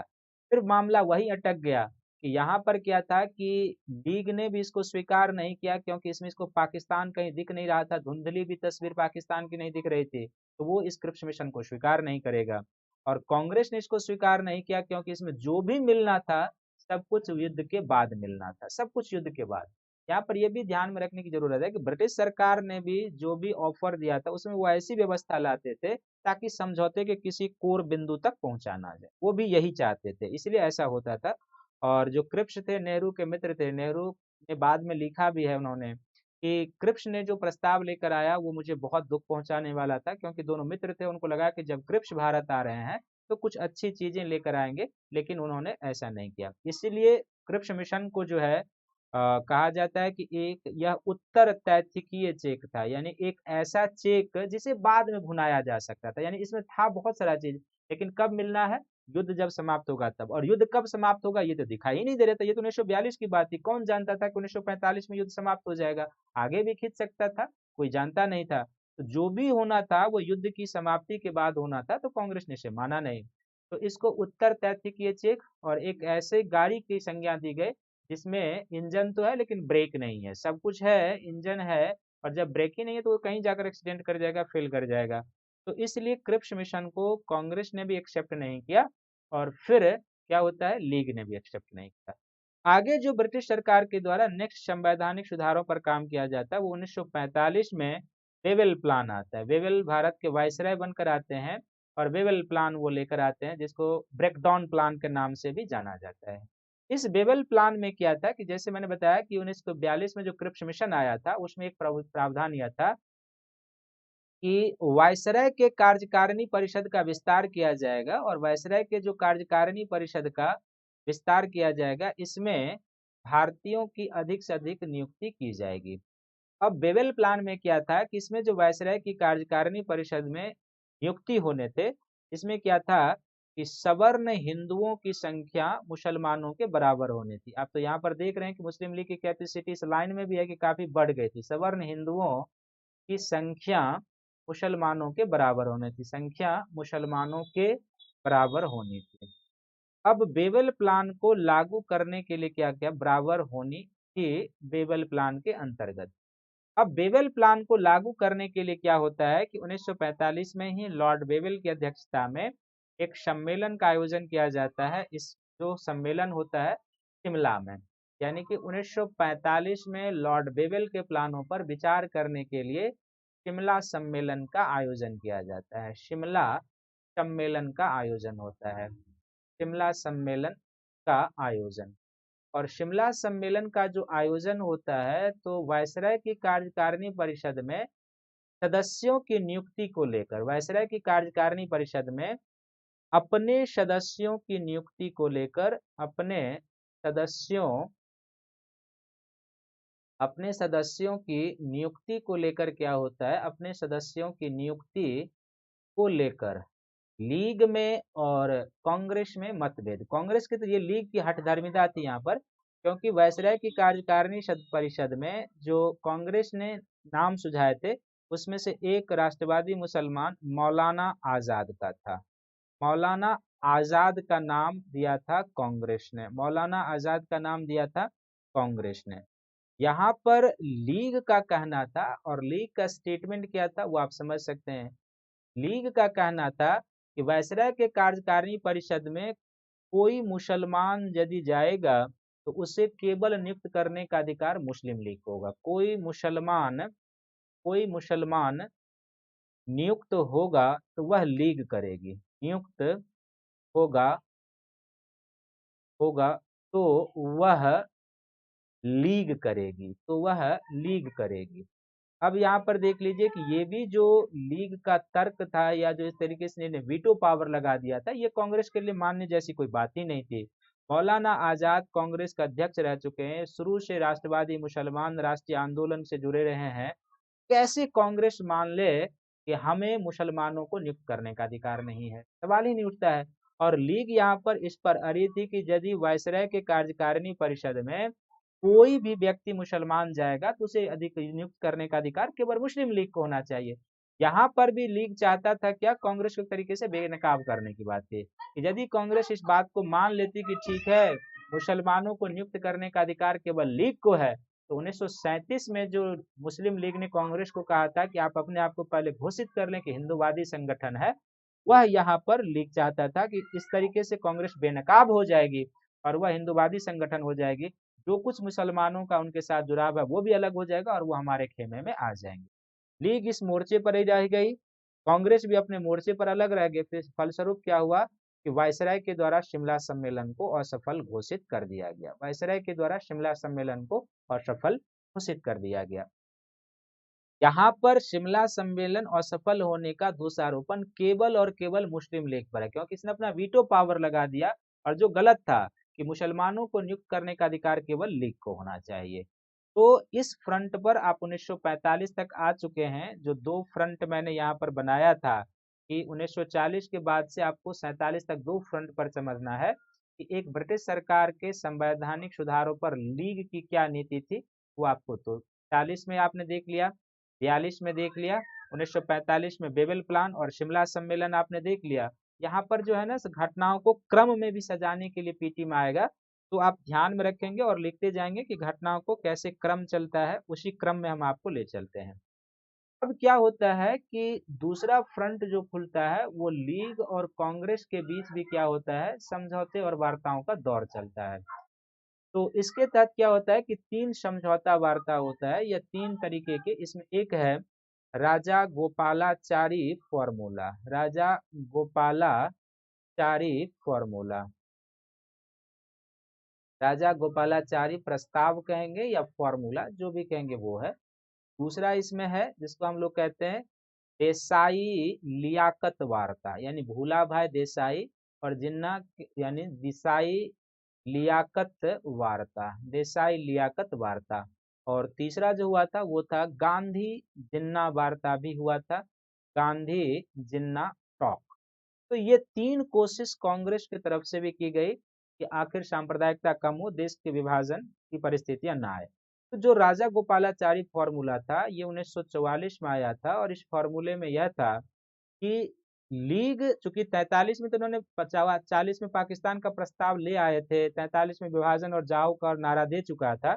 1944 में राजा गोपालाचारी फॉर्मूला आया, इसमें यह था कि लीग अभी कांग्रेस की मांग का समर्थन करे, यानी स्वतंत्रता के, क्योंकि कांग्रेस की मांग ही अब स्वतंत्रता की मांग थी, तो लीग कांग्रेस के मांग का समर्थन करे और जब ब्रिटिश सरकार यहाँ से चला जाएगा, देश स्वतंत्र हो जाएगा, तो स्वतंत्रता के बाद हम इस पर निर्णय लेंगे कि किस तरीके से विभाजन हो, क्या होना चाहिए, ये इनका कहना था। तब लीग की जो डिमांड है विभाजन है, तब लीग की बातों पर हम लोग विचार करेंगे, ये कहना था। तो लीग ने राजा गोपालाचारी फॉर्मूला को अस्वीकार कर दिया और राजा गोपालाचारी फॉर्मूला के प्रस्ताव पर ही भूला भाई देसाई जो कांग्रेस के लीडर और लियाकत अली जो लीग के लीडर थे, इनके बीच वार्ता हुई, वो भी असफल हो गई। गांधी जिन्ना वार्ता भी इसी फॉर्मूले पर हुई थी, तो गांधी जिन्ना वार्ता भी सफल नहीं हो पाई। तो इस फ्रंट से भी क्या है कि आप 1945 तक पहुंच चुके हैं। ये तीनों घटनाएं 1944 से 1945 के बीच की है। यानी कि कांग्रेस के तरफ से तमाम कोशिश की गई कि लीग को समझाया जाए, पहले स्वतंत्रता के लिए देश को मनवाया जाए, लेकिन लीग का यही कहना था कि नहीं, पहले विभाजन हो तब स्वतंत्रता की कोई बात, हमारी जो विभाजन की मांग है, पाकिस्तान की मांग है, वो मान लिया जाए, तभी हम आपके मांग का समर्थन करेंगे। ये भी संभव नहीं था। अब दोनों तरफ से जब आप 1945 के फ्रंट पर पहुंच चुके हैं, अब आगे की कहानी क्या है उसको आपको समझना है। अब 1945 के बाद क्या होता है और किस तरीके से चीजें आगे बढ़ती है, फिर से आपको समझने की जरूरत है।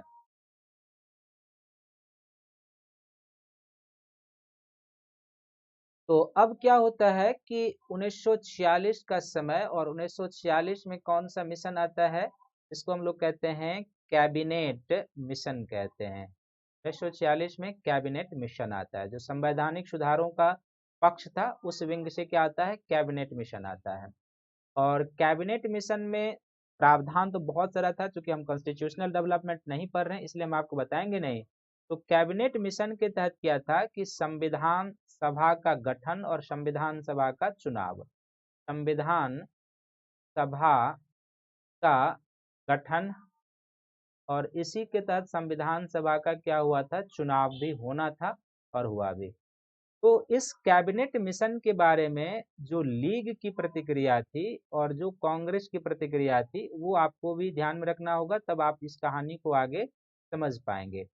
तो लीग ने भी कैबिनेट मिशन को लगभग अस्वीकार ही कर दिया था, लेकिन इसमें इनको किसी न किसी रूप में पाकिस्तान दे दिया गया था, क्योंकि इसमें यह था एक पॉइंट कि जो भी प्रांत इस संविधान सभा में शामिल नहीं होना चाहता है, उसके लिए हम अलग से संविधान सभा पर विचार करेंगे। यह देखकर लीग ने क्या किया, इसको इसमें पाकिस्तान दिखाई दे रहा था, तो लीग ने कैबिनेट मिशन को स्वीकार कर लिया। अभी तक संवैधानिक सुधार को छोड़ते आ रहे थे, लेकिन यहाँ पर इनको दिखाई दे दिया कि पाकिस्तान है, हम संविधान सभा में नहीं जा सकते हैं, तो कैबिनेट मिशन को यहाँ पर ये क्या कर लिया, इन्होंने स्वीकार कर लिया। ये क्योंकि इसमें क्या था कि बहुत सारा प्रोविजन, लेकिन एक प्रोविजन जो आपके इस टॉपिक के लिए रिलेवेंसी है कि जो भी शक्तियां, जो भी भारतीय, जो राजा, रियासत, महाराजा जो भी हैं, यदि इस संविधान सभा में शामिल नहीं होना चाहते तो हम उनके लिए अलग से संविधान सभा का गठन कर सकते हैं या उस पर हम विचार करेंगे। फिर दूसरा क्या कि अल्पसंख्यकों के हितों का ख्याल रखना जो है, और मुसलमान अपने आप को अल्पसंख्यक मानते थे, अल्पसंख्यकों के हितों का ख्याल रखेगी ब्रिटिश सरकार। ये जो दो लाइन था इसमें कि अलग से संविधान सभा, यानी ये याद रखेंगे क्यों एक्सेप्ट करता अब आकर कि इसमें अलग से संविधान सभा और अल्पसंख्यक के हितों का ख्याल रखेगी ब्रिटिश सरकार, ये डालकर इन्होंने क्या किया था, एक तरीके से लीग की मांग को पूरा कर दिया था। यहाँ पर इसको पाकिस्तान दिखाई दे रहा था लीग को, इसलिए इसने क्या किया, कैबिनेट मिशन को स्वीकार कर लिया। और कांग्रेस भी क्या था कि कैबिनेट मिशन को स्वीकार तो नहीं करती, लेकिन इसके पास भी विकल्प की सीमित स्थिति थी, तो कांग्रेस ने भी क्या किया, कैबिनेट मिशन को स्वीकार कर लिया। कैबिनेट मिशन के तहत क्या होता है कि संविधान सभा का चुनाव होता है, संविधान का गठन भी होता है संविधान सभा का।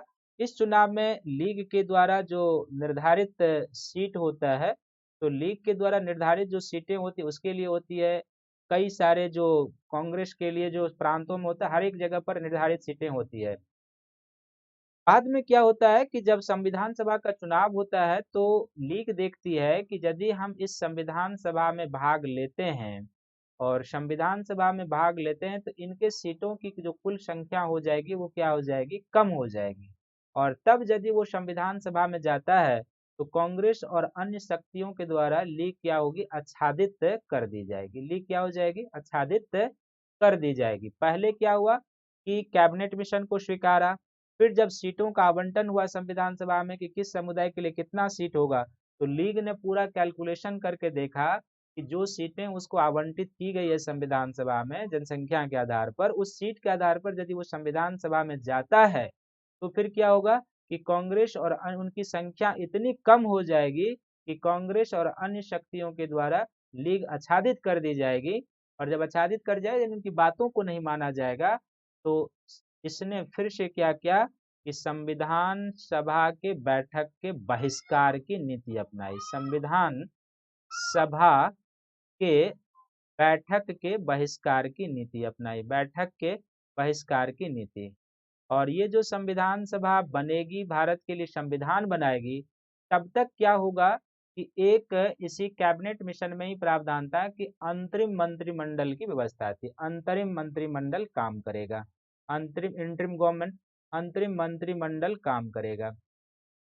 तो इस अंतरिम मंत्रिमंडल के मोर्चे पर भी आप लीग की नीति को समझेंगे यहाँ पर।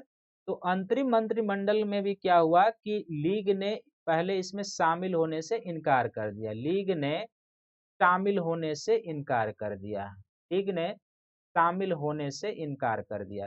तो सबसे पहले जो अंतरिम सरकार 1946 में जवाहरलाल नेहरू के नेतृत्व में बना, उसमें इन्होंने शामिल होने से इनकार कर दिया। कहा कि हम संविधान सभा में ना शामिल होंगे, संविधान सभा में ना जाएंगे और ना ही अंतरिम मंत्रिमंडल में शामिल होंगे। लेकिन लीग के शामिल नहीं होने के बावजूद भी क्या हुआ, ब्रिटिश सरकार के द्वारा अंतरिम सरकार का गठन कर दिया गया। और जब लीग के शामिल नहीं होने के बाद अंतरिम सरकार का गठन हो गया, इधर संविधान सभा का गठन हो गया, वो अपना कार्य करना शुरू कर दी, अंतरिम सरकार का गठन हो गया, गठन। तो अब क्या हुआ कि लीग को लगा कि उसके हाथ से तो सभी चीज निकल गया है। वो जानता था कि यदि हम अंतरिम सरकार में नहीं जाएंगे तो ब्रिटिश सरकार के द्वारा वही वैसा ही होगा जैसे कि शिमला सम्मेलन हुआ था कि हमने अपने वीटो पावर लगा दिया था कि मुसलमान को हमको नियुक्त करने का अधिकार है, तो वायसराय ने सम्मेलन असफल घोषित कर दिया। और यदि हम यहाँ पर यह कह देंगे कि हम संविधान सभा में भाग नहीं लेंगे और अंतरिम मंत्रिमंडल में भी भाग नहीं लेंगे, तो ब्रिटिश सरकार के पास अब कोई चारा ही नहीं रह जाएगा कि देश का विभाजन के प्रस्ताव को स्वीकार कर ले, पाकिस्तान की मांग को स्वीकार कर ले। कांग्रेस के पास भी कोई चारा नहीं। तो इसकी लीग की नीति तो यही थी कि कांग्रेस को भी चारों खाने चित्त कर दो और ब्रिटिश सरकार को भी एक तरीके से फेल्योर कर दो। लेकिन यहाँ पर क्या हुआ कि संविधान सभा का भी निर्माण हो गया, संविधान सभा की बैठक भी होने लगी। ब्रिटिश सरकार ने लीग के नहीं शामिल होने पर अंतरिम सरकार का गठन भी कर दिया जवाहरलाल नेहरू के नेतृत्व में। और जब अंतरिम सरकार का गठन कर दिया तो लीग अब चौकन्नी होगी, इसको लगा तो मेरे हाथ से तो सब कुछ निकल गया है। तो अब जब उसने क्या किया, अंतरिम सरकार में जाने से इनकार कर दिया, तो अब उसके पास कोई चारा नहीं था। उसने क्या किया कि 16 अगस्त 1946 को, 16 अगस्त, इसके बाद देखिए क्या करता है, 16 अगस्त 1946 को क्या करता है, प्रत्यक्ष कार्यवाही दिवस, प्रत्यक्ष कार्यवाही दिवस की घोषणा कर दी जाती है। प्रत्यक्ष कार्यवाही दिवस, डायरेक्ट एक्शन डे घोषित लीग के द्वारा। और जब प्रत्यक्ष कार्यवाही दिवस कर दी जाती है तो इसका परिणाम था देश के विभिन्न भागों में सांप्रदायिक दंगे।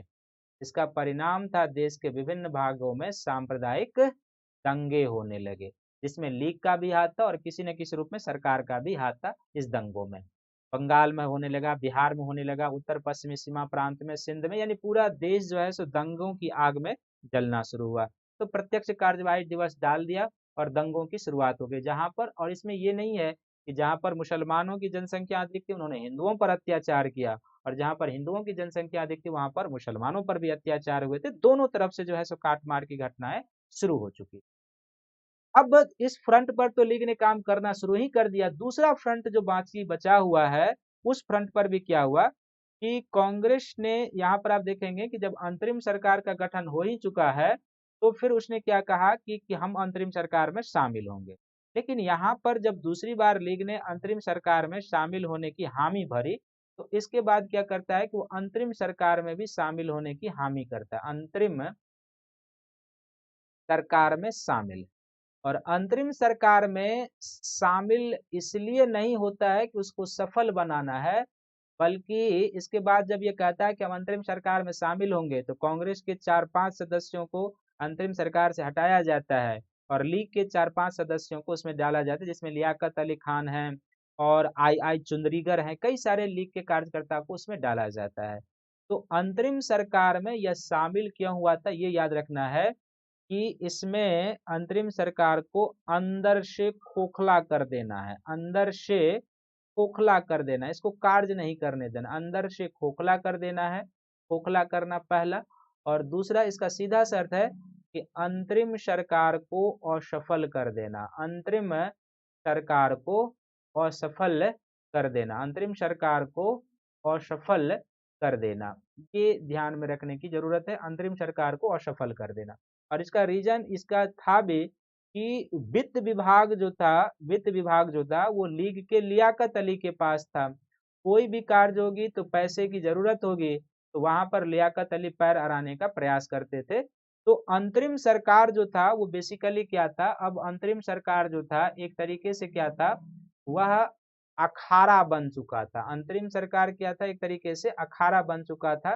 किसके किसके बीच बन चुका था, तो अंतरिम सरकार कांग्रेस और लीग के बीच अखाड़ा बन चुका था। अक्सर कांग्रेस और लीग के सदस्य लड़ते रहते थे। इधर प्रत्यक्ष कार्यवाही दिवस, और जब ब्रिटिश सरकार अंदरूनी मोर्चे पर भी फेल होते जा रहे थे, अपने घरेलू परिस्थितियां भी उसकी कठिन थी, भारत में वो देख रहा है कि परिस्थितियां गजब से गजब होते जा रही है, तो उसने क्या किया कि 1946 में उसने भी घोषित कर दिया कि जून 1948 से पहले इंग्लैंड भारत को छोड़ देगा, 1948 से पहले भारत को छोड़ देगा। जब ये घोषित कर दिया और प्रत्यक्ष कार्यवाही दिवस इन्होंने शुरू कर दी, तो सांप्रदायिक दंगे और होने लगे। और जब सांप्रदायिक दंगे, जैसे मैंने पहले ही कहा कि अंतरिम सरकार भी अंदर से खोखला हो चुका है, ये कांग्रेस और लीग के बीच अखाड़ा बन चुका है, सांप्रदायिक दंगे हो रहे हैं, तो ब्रिटिश सरकार के पास जो है कोई चारा नहीं था, न कांग्रेस के पास कोई चारा, क्योंकि लीग अड़ी हुई थी। और जहां पर भी सांप्रदायिक दंगे हो रहे थे उसमें लीग का काफी हाथ था, और सरकार चाहती तो सांप्रदायिक दंगों को कंट्रोल कर सकती थी, क्योंकि सारी शक्तियां भी उसके पास थी। लेकिन ब्रिटिश सरकार ने भी कभी नहीं चाहा कि ये सांप्रदायिक दंगे रुके।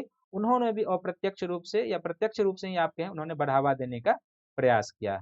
अब क्या होता है कि जब ये परिस्थितियां चलती है, सांप्रदायिक दंगे होते हैं, तो कांग्रेस के पास क्या था, कुछ विकल्प कांग्रेस के पास विकल्प ही नहीं थे, कांग्रेस के पास विकल्प ही नहीं थे। कांग्रेस के पास क्या विकल्प था, इसके पास, तो कांग्रेस के पास क्या विकल्प था, उसको क्या चुनना था, तो आप ध्यान से देखिए, इस सांप्रदायिक दंगों ने यह स्थिति उत्पन्न कर दी थी कि कांग्रेस या तो टुकड़ों टुकड़ों में भारत को चुने, यदि चलता है टुकड़ों टुकड़ों में भारत को चुने, टुकड़ों टुकड़ों में भारत मिले उसको, टुकड़ों टुकड़ों में भारत, जबकि कांग्रेस शुरू से ही एकता का पक्ष धर रही थी। दूसरा, या यदि वो नहीं मानता है, तो यदि वो लीग की बात को माने तो विभाजन को चुने। यहाँ पर कांग्रेस के पास यक्ष प्रश्न हो चुका था कि विभाजन को चुने, या विभाजन को नहीं चुनेगा तो फिर कांग्रेस सांप्रदायिक दंगों को चुने, क्योंकि लीग तो इस पर अड़िग थी कि हमें पाकिस्तान चाहिए, नहीं तो सांप्रदायिक दंगों को चुने। यही तीन प्रश्न कांग्रेस के पास अब रह चुके थे, 1946 की जो परिस्थितियां कह रही थी। तो अब आप खुद समझ सकते हैं कि यदि कोई संगठन ऐसा जो प्रारंभ से ही देश के इंटीग्रेशन का पक्ष धर रहा है, एक भारत का पक्ष धर रहा है, एक राष्ट्र की संकल्पना का पक्ष धर रहा है, उसको यदि आगे चलकर टुकड़ों टुकड़ों में भारत मिले तो वो क्या करेगा। दूसरा, जो हमेशा से सांप्रदायिकता का विरोध करते आ रही है, सामाजिक सौहार्द को बढ़ावा देने की बात कर रही है, अब उसके पास विकल्प यही है कि वो सांप्रदायिक दंगे को चुने, क्योंकि उसके पास और कोई, क्योंकि कांग्रेस की न तो कोई अपनी पुलिस थी, न कोई संस्था थी जिस पर वो कंट्रोल करे, सब कुछ तो सरकार के पास था, तो कांग्रेस इन दंगों पर कंट्रोल भी नहीं कर सकते थे। सभी जगह हिंदू मुसलमान, मैंने पहले ही कहा, जहाँ पर हिंदू बहुसंख्यक थे वहाँ पर मुसलमानों पर अत्याचार, और जहाँ पर मुसलमानों बहुसंख्यक थे वहाँ पर हिंदुओं पर अत्याचार, मार काट की घटनाएं शुरू हो चुकी थी। और या नहीं तो इसका एक ही विकल्प था सांप्रदायिक दंगे के अंत होने का, कि आप पाकिस्तान लीग की बात को मान लीजिए, विभाजन को चुन लीजिए। तो अब तीनों विकल्प में कांग्रेस को सबसे बेहतर यही विकल्प लगा, और शायद, शायद शब्द का प्रयोग कर रहा हूं, और शायद यही कारण है कि कांग्रेस ने अनमने मन से देश के विभाजन को स्वीकार कर लिया। और देश के विभाजन का जब प्रस्ताव, तो उससे पहले माउंटबेटन आते हैं, 3 जून की योजना आती है, कांग्रेस और लीग के सदस्यों से मिलते हैं, कई बातचीत वार्ताओं की दौर चलती है, और तब जाकर क्या होता है कि जो है सो माउंटबेटन योजना ही आखिर जो है सो भारत का जो स्वतंत्रता अधिनियम है 1947 बनकर आता है, और दो डोमिनियन का उदय हो जाता है। दो डोमिनियन यानी भारत और पाकिस्तान नाम के दो स्वतंत्र डोमिनियन का उदय होता है। तो देश का विभाजन जो हुआ था सांप्रदायिकता के नाम पर ही हुआ था। ये 3 यक्ष प्रश्न थे कांग्रेस के पास। आपको भी विचार करने के लिए छोड़ देता हूँ कि आखिर कांग्रेस को इसमें से क्या चयन करना चाहिए। क्या उसको टुकड़ों टुकड़ों में भारत लेता, या विभाजन को चुनना अच्छा था, या सांप्रदायिक दंगे और मिलता। चूंकि विभाजन को नहीं मानता तो सांप्रदायिक दंगे और बढ़ते, और जितने सांप्रदायिक दंगे बढ़ते उतना देश टुकड़े टुकड़े की स्थिति में हो जाता।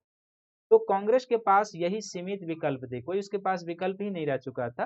तो उसमें आपने देखा, तो यही कहा, कभी कभी इंटरव्यू में आपको पूछा जा सकता है, जो अब बहुत सारा प्रश्न आपके सामने मैं छोड़ रहा हूँ, कि पहला प्रश्न तो यही मेंस में भी आ सकता है कि आखिर कांग्रेस ने विभाजन को क्यों स्वीकार किया। वो कांग्रेस जो 1885 से लेके अंतिम समय तक देश के एकीकरण का पक्षधर थी, आखिर अचानक ऐसे अंत समय में क्या हुआ कि वह विभाजन को चुन लिया। तो आपको उत्तर लिखना होगा, पूरी परिस्थितियां अब आप समझ गए हैं, आपको लिखना होगा। तो पहला प्रश्न यही बनता है कि आखिर कांग्रेस ने विभाजन को क्यों चुना। वह कांग्रेस जो 1885 से लेकर अंत तक देश के एकीकरण का पक्षधर रहा था, फिर क्यों स्वीकार किया। एक दूसरा, आपसे कभी कभी इंटरव्यू में पूछा जाता है कि आखिर विभाजन के गुनहगार कौन थे, कौन विभाजन के गुनहगार था। तो जब आपको इसमें हायरार्की के क्रम में देना है, तो पहले स्थान पर आप लीग को रखेंगे, दूसरे स्थान पर ब्रिटिश सरकार को, और कुछ ना कुछ कांग्रेस की गलती तो हुई थी जो आपने पूरे 3 लेक्चर में सुना है, तो उसको आप रखें। लेकिन मूल गलतियां लीग और ब्रिटिश सरकार की थी। ये कई सारा यहाँ पर प्रश्न है कि फिर ब्रिटिश सरकार जो 1948 में कहा था कि हम देश को छोड़ेंगे, वो पहले ही भारत क्यों छोड़ता है। क्या कारण था कि ब्रिटिश सरकार को 1947 में भारत छोड़ने की जरूरत पड़ गई थी। तो बहुत सारे प्रश्न हैं, और इन हर एक प्रश्न का उत्तर आप इस बहस में जो मैंने चर्चा की है उसको लिख सकें। तो मैं उम्मीद करता हूं कि ये पूरा जो 3 सांप्रदायिक दंगे, सॉरी, सांप्रदायिकता का विकास, उत्थान और देश का विभाजन जो है, ये 3 सीरीज में जो आपके पास गया होगा, आपके लिए बेनिफिशियल रहा होगा। और आप इन तीनों वीडियो को देखेंगे, अपना नोट्स बना लेंगे, और मैं उम्मीद करता हूं कि अब इस पर आधारित कोई भी प्रश्न होगा, चाहे वो पीटी का प्रश्न हो, चाहे वो मेंस का प्रश्न हो, जीएस का हो, ऑप्शनल पेपर का हो, आपसे बाहर नहीं जाएगा यदि आप ये तीनों लेक्चर देखकर अपना नोट्स प्रिपेयर्ड कर लेंगे। तो आप इसको देखिए, और मैं फिर से एक बार कहूंगा कि इस वीडियो को देखने के लिए, चूंकि एक ऐसा टॉपिक है जिसमें आपको बाइस्ड होने की जरूरत नहीं, और मैंने पूरी कोशिश की है कि इस टॉपिक को ईमानदारी के साथ विश्लेषण किया जाए। जहां जिसकी गलतियां हैं, मैंने बहुत विश्लेषण करने का कोशिश किया और विश्लेषण किया भी है। आपको भी ये वीडियो किसी पूर्वाग्रह के बिना देखना है, और एक आईएएस एस्पिरेंट के नाते देखना है। आप किसी धर्म संप्रदाय से जुड़कर इस वीडियो को नहीं देखेंगे, तब तो आपको लगेगा कि यहाँ पर ये बोल रहे हैं, यहाँ पर ये बोल रहे हैं। लेकिन यदि आप एक इतिहास के छात्र होने के नाते देखेंगे, आईएएस एस्पिरेंट के नाते देखेंगे, तो हमने आप तक वही मटेरियल पहुंचाया है जो इतिहास कहता है, जो सत्य है, जो आपके एग्जाम के लिए यूजफुल है। तो देखिए, और अब अगले वीडियो में जो मध्यकाल का आपका कंटिन्यू सीरीज चल रहा था, वही कंटिन्यू सीरीज चलेगा। अगले वीडियो में हम मुगलों की दक्कन की नीति को लेकर आएंगे, और मुगलों की जो दक्कन की नीति को लेकर आएंगे, उसमें कंटिन्यू हम जो अकबर से शुरू करेंगे, जहांगीर, शाहजहां, औरंगजेब, आपको हर एक लिख कर हम चलते चलेंगे। तो तब तक इस वीडियो को देखिए, लाइक कीजिए, शेयर कीजिए, सब्सक्राइब कीजिए, और तीनों वीडियो पर आप लोगों के कमेंट आने चाहिए। मुझे आप लोगों के कमेंट का इंतजार रहेगा कि आप लोगों की जो डिमांड होती है, क्या मैं उस डिमांड पर खरा उतर रहा हूँ, आप तक वो चीज़ें पहुँचा पा रहा हूँ जो एग्ज़ाम की डिमांड है, आपकी रिक्वायरमेंट है। यदि आप उसके बारे में कमेंट करेंगे तो मुझे भी कुछ खुशी मिलेगी और कार्य करने की प्रेरणा मिलेगी कि मैं और आपके लिए बेहतर करूं। आपके कमेंट का मुझे इंतजार रहेगा। तब तक आप या आपके मित्रों में से यदि कोई अनअकैडमी के जीएस का सब्सक्रिप्शन लेना चाहता है तो प्लस कोर्स का सब्सक्रिप्शन है और दूसरा आइकॉनिक सब्सक्रिप्शन है। तो प्लस कोर्स के 12 मंथ का जो सब्सक्रिप्शन है वो 49,500 का है, और यदि आप यहाँ पर मेरा रेफरल कोड शंकर वाईटी प्रयोग करेंगे तो आपको 10% का डिस्काउंट मिलेगा। तब 12 मंथ का सब्सक्रिप्शन आपको 44,550 में प्राप्त हो जाएगा। और यदि आप 24 मंथ के प्लस कोर्स का सब्सक्रिप्शन लेना चाहते हैं तो ये 72,000 का है। यहाँ पर भी यदि आप मेरा रेफरल कोड शंकर वाईटी प्रयोग करेंगे तो 10% डिस्काउंट पाएंगे। तब 24 मंथ के प्लस कोर्स का सब्सक्रिप्शन आपको 64,800 में प्राप्त हो जाएगा। इसका जो दूसरा सब्सक्रिप्शन है उसको हम लोग आइकॉनिक सब्सक्रिप्शन कहते हैं। तो आइकॉनिक सब्सक्रिप्शन के 12 मंथ का जो सब्सक्रिप्शन है ये 69,500 का है। यहाँ पर भी आप मेरा रेफरल कोड शंकर वाईटी प्रयोग करेंगे तो 10% डिस्काउंट पाएंगे। तब 12 मंथ का सब्सक्रिप्शन आपको 62,550 में प्राप्त हो जाए। और यदि आप 24 मंथ का आइकॉनिक सब्सक्रिप्शन लेना चाहते हैं तो ये 1,07,000 का है। यहाँ पर भी आप मेरा रेफरल कोड शंकर वाईटी प्रयोग करेंगे तो आप 10% इंस्टेंट डिस्काउंट पाएंगे। तब 24 मंथ का जो सब्सक्रिप्शन है आपको 91,300 में प्राप्त होगा। आइकॉनिक सब्सक्रिप्शन में आपको मिलता क्या क्या है? इसमें आपको लाइव क्लास मिलता है, टेस्ट सीरीज मिलता है, अनलिमिटेड प्रैक्टिस मिलता है, स्ट्रक्चर शेड्यूल्ड मिलता है, पर्सनल कोच मिलता है, daily mains question answer practice कराया जाता है, स्टडी प्लानर दिया जाता है और पर्सनल फीडबैक के आधार पर तैयारी कराई जाती है। यानी कि सिविल सर्विसेज के प्रिपरेशन के क्रम में जिस तरीके की रिक्वायरमेंट होती है एक कोच की, वो आपको आइकॉनिक सब्सक्रिप्शन में मिलता है। तो आप आइकॉनिक सब्सक्रिप्शन 1 या 2 साल का लें तो ज़्यादा बेहतर है। और मैंने क्लास के शुरू में ही आपको बताया कि आइकॉनिक सब्सक्रिप्शन जो है एक बार फिर से बढ़ने वाला है। तो अभी आप ले लेंगे तो आपको प्रेजेंट जो सब्सक्रिप्शन है उस पर मिल जाएगा। कुछ दिनों के बाद लेंगे तो आइकॉनिक सब्सक्रिप्शन का प्राइस वो बढ़ेगा, तो फिर बढ़े हुए सब्सक्रिप्शन पर आपको लेना होगा।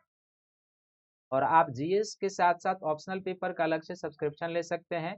ऑप्शनल पेपर के 12 मंथ का जो सब्सक्रिप्शन है वह जो है 27,500 का है, और यहाँ पर भी यदि आप मेरा रेफरल कोड शंकर वाईटी प्रयोग करेंगे तो 10% डिस्काउंट पाएंगे। तब 12 मंथ का ऑप्शनल पेपर का सब्सक्रिप्शन आपको 24,750 में होगा। और जैसे मैंने पहले ही बताया कि मैंने ज्योग्राफी ऑप्शनल पेपर की शुरुआत अनअकैडमी के यूट्यूब चैनल पर की है। 2 पीएम में इसकी क्लास होती है, 2 लेक्चर इसका ओरिएंटेशन लेक्चर हुए हैं। इसका तीसरा लेक्चर होगा जिसमें आज हम लिथोस्फीयर, हाइड्रोस्फीयर और एटमॉस्फेयर के फॉर्मेशन के ऊपर चर्चा करेंगे। तो जरूर आप इसमें पार्टिसिपेट करें। उस वीडियो को भी सभी लोग देखें, लाइक करें, शेयर करें, सब्सक्राइब करें। तो मैं उम्मीद करता हूं कि सांप्रदायिकता के संबंधित जो यह वीडियो है ये आपकी अवधारणा को क्लियर किया होगा। एक बहुत बड़ा सेक्शन जो पीटी मेंस के जीएस का सेक्शन है, जो ऑप्शनल पेपर का सेक्शन है, वो क्लियर हो गया होगा। इस पर अब आप जाइए, पीटी में जो भी प्रश्न पूछे वो क्वेश्चन बैंक में बनाइए, मेंस में जो प्रश्न पूछे उस प्रश्न को लिखने का प्रयास कीजिए। आपको कहीं दिक्कत नहीं होगी, ऐसा मैं मानता हूँ। और आपसे उम्मीद रखता हूँ कि आप सभी लोग इस वीडियो को लाइक कीजिए, शेयर कीजिए, सब्सक्राइब कीजिए, ताकि हमें भी थोड़ा सा आत्मबल मिले आप लोगों की तरफ से। और फिर अगले वीडियो में हम आपके लिए मुगलों की दक्कन नीति पर जो मेडिवल इंडिया का रुका हुआ है उस पर लेकर आएंगे। तब तक इस वीडियो को देखिए। सभी को थैंक यू है, धन्यवाद है।